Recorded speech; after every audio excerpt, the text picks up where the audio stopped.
قومی اسمبلی کا اجلاس اپوزیشن لیڈر کے معاملے سمیت دیگر اہم پارلیمانی امور پر مشاورت کی گئی اور اسلام آباد صاحب کو خبر دے رہے ہیں قومی اسمبلی میں قائد حزب اختلاف کی تقرری کا یہ اہم ترین معاملہ ہے۔ اسپیکر چیمبر میں ایاز صادق کے پی ٹی آئی رہنماؤں کے ساتھ اس حوالے سے بیٹھک بھی لگی۔ اسپیکر نے آپ کو بتائیں کہ عامر ڈوگر، اسد قیصر، بیرسٹر گوہر کو بھی مدعو کیا۔ تو اہم ترین معاملہ ہے قومی اسمبلی میں قائد حزب اختلاف کی تقرری کا یہ معاملہ ہے۔ اپوزیشن نے قائد حزب اختلاف کی دوبارہ نامزدگی جمع کرائے گی۔ اسپیکر نے عامر ڈوگر، اسد قیصر، بیرسٹر گوہر کو بھی مدعو کیا۔ اسپیکر چیمبر میں ایاز صادق کی پی ٹی آئی رہنماؤں کے ساتھ بیٹھک بھی لگی۔ قومی اسمبلی میں قائد حزب اختلاف کی تقرری کا یہ معاملہ ہے۔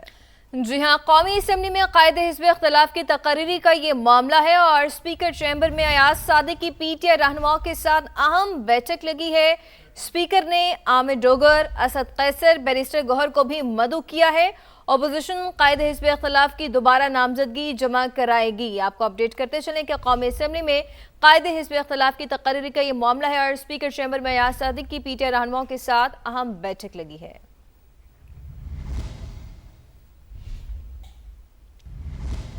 معدنی وسائل کو اسٹریٹجک معاشی ترقی کی بنیاد بنانے کی حکومتی حکمت عملی دی نیشنل انٹرسٹ میں شائع مضمون میں پاکستان کے معدنی شعبے کی اصلاحات کا تفصیلی احاطہ کیا گیا ہے۔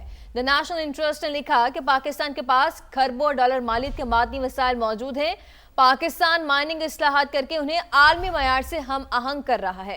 منرلز انویسٹمنٹ فورم کے ذریعے عالمی سرمایہ کاروں کو متوجہ کیا جا رہا ہے۔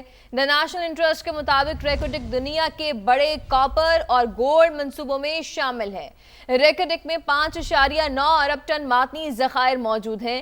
پاکستان کے قیمتی پتھروں کی مجموعی مالیت تقریباً 450 ارب ڈالر ہے۔ حکومت نے قیمتی پتھروں کے لیے پہلی قومی جیم سٹون پالیسی متعارف کرا دی ہے۔ معدنی اصلاحات سے ٹیکنالوجی ٹرانسفر اور صنعتی ترقی کے نئے مواقع بھی پیدا ہوں گے۔ حکومت نے 5 سال میں جیم سٹون برآمدات $1 بلین تک بڑھانے کا ہدف مقرر کر دیا ہے۔ بالکل، تو یہ اہم ترین ہدف مقرر کیا گیا ہے اور اسی تمام تر تناظر میں اہم ترین مضمون شائع ہوا ہے۔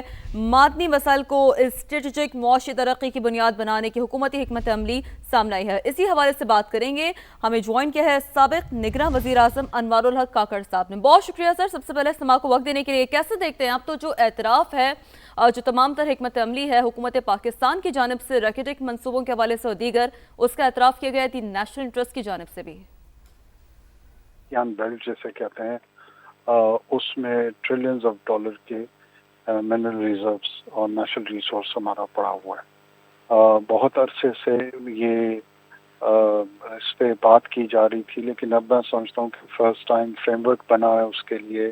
مائن اینڈ منرلز کے جو لا ہے وہ پاس ہوا ہے پروونشل گورنمنٹ سے، فیڈرل گورنمنٹ کی پالیسیز اس پہ آ گئی ہیں اور اوپن اپ کیا جا رہا ہے مائننگ سیکٹر کو، اور اس میں ملٹیپل پلیئرز کی پارٹیسپیشن کی اینٹیسپیشن ہے۔ امید کی جا رہی ہے کہ ہمارا جو اسٹریٹجک پارٹنر چائنا ہے، نہ صرف وہ اس میں دلچسپی لے رہے ہیں بلکہ اس کے ساتھ ساتھ ویسٹرن پاورز اتنی ہیں، یونائٹڈ اسٹیٹس ہے، یورپین ممالک ہیں، آسٹریلیا ہے، کینیڈا ہے، ان تمام ممالک نے اس کی ایکسپلوریشن میں دلچسپی ظاہر کی ہے، اور جو کاپر کی ڈیمانڈ گلوبل مارکیٹ میں بڑھ رہی ہے، اس کی اپریسیشن ہو رہی ہے، اس سے ان تمام ذخائر اور ان کی ڈیولپمنٹ کے جو پراسپیکٹس ہے وہ بڑھتے جا رہے ہیں۔ ٹھیک، بہت شکریہ۔ سابق نگراں وزیر اعظم انوار الحق کاکڑ ہمارے ساتھ موجود ہے، اس اہم معاملے سے متعلق گفتگو کر رہے تھے۔ ہمیں جوائن کیا ہے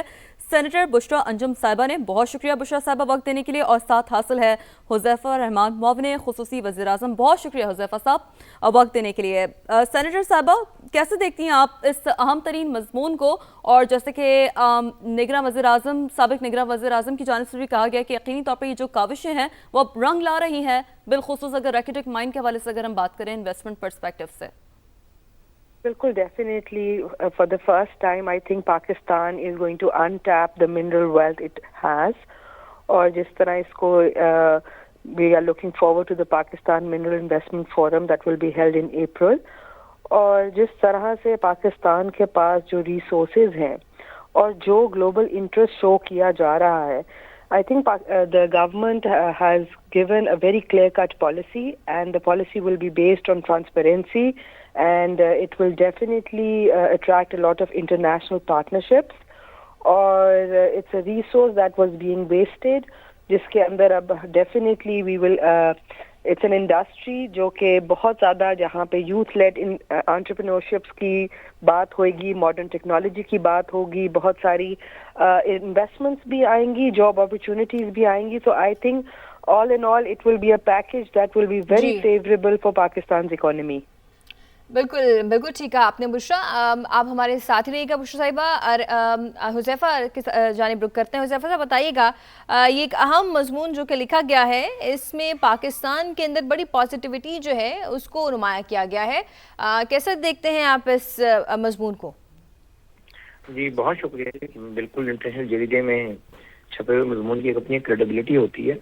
ہماری جو وفاقی حکومت ہے اور ہماری عسکری قیادت نے تو پچھلے 2 سال سے ہم یہ آپ سب دوستوں کو بتا رہے تھے کہ پاکستان کے جو معدنی ذخائر ہیں اگر ان کو انٹرنیشنل مارکیٹ کی راہ دکھا دیں, ان میں یوٹیلائز کریں تو اس سے ہم اربوں ڈالر جو ہے وہ ارن کر سکتے ہیں. آپ کے جو زیر مبادلہ کے ذخائر ہیں انہیں بڑھا سکتے ہیں.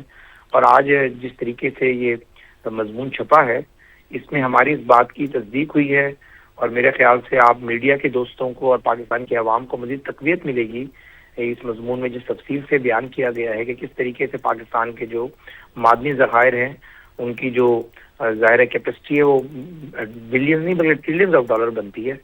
اور یہ اللہ کا شکر ہے کہ ایک طرف آپ اپنی جو ڈیفنس پروڈکٹس ہیں اس کو انٹرنیشنل مارکیٹ کی راہ دکھا رہے ہیں اور وہاں سے آپ کو جو ہے وہ اربوں ڈالر کے کانٹریکٹس مل رہے ہیں.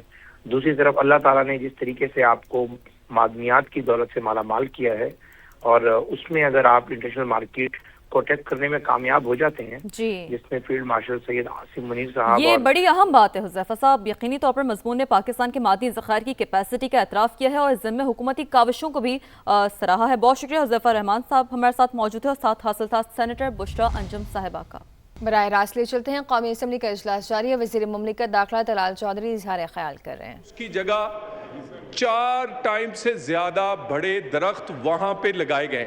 تو سب سے پہلے انفراسٹرکچر والی, دوسری ہے جو کہ سیکٹر ڈیولپمنٹ, اور تیسری جو ایک آخری جس پہ یہ پیپر میلبری کی بات کر رہے ہیں. جناب اسپیکر, جب اسلام آباد بنا ہے تو یہاں پر اسے گرین کرنے کے لیے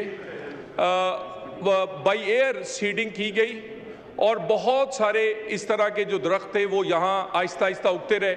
لیکن ٹائم کے ساتھ ساتھ یہ کچھ ایسے اسپیشیز تھیں, کچھ ایسی اقسام تھیں جس پہ یہ ثابت ہوا کہ یہ مضر صحت ہے, الرجی اور باقی چیزیں کریٹ کرتے ہیں. اور یہ کوئی ایک دن میں نہیں ہوا, یہ بہت لمبا ٹائم اس پہ زیر بحث رہا. سب سے پہلے ہائی کورٹ نے اس پہ آرڈر دیا 2009 میں, پھر اس کے بعد انوائرمنٹل کمیٹی تشکیل دی گئی, وہ بھی بذریعہ ہائی کورٹ کے حکم کے 2020 میں. پھر اس کے بعد دوبارہ اس کی پبلک ہیئرنگ کی گئی.